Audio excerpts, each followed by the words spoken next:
naisip ng dalawa na parang nakompromiso siya. Ang isa pang anunsyo ng sistema ay umalingaw-ngaw. Ang mga linya ng bawat pandaigdigang pagdinig na ang bilang ng mga manlalaro sa buong mundo na umabot sa level 1 ay lumampas sa 999. Ngayon ay binubuksan ang mga ranggo sa antas ng sistema ng kill, list at sistema ng kalakalan. Saglit na natuon ang atensyon ng lahat sa sistema sa kanilang isipan.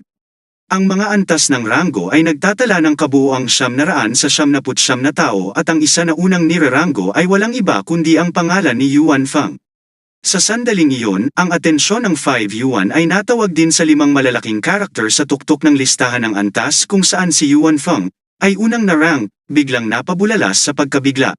Si Minei, ikaw talaga ang Yuan Feng na globally announcement. Ito talaga ang nakatala sa listahan ng antas. Walang oras para sabihin ito. Si 5 Yuan ay tila sinakal ang kanyang kapala.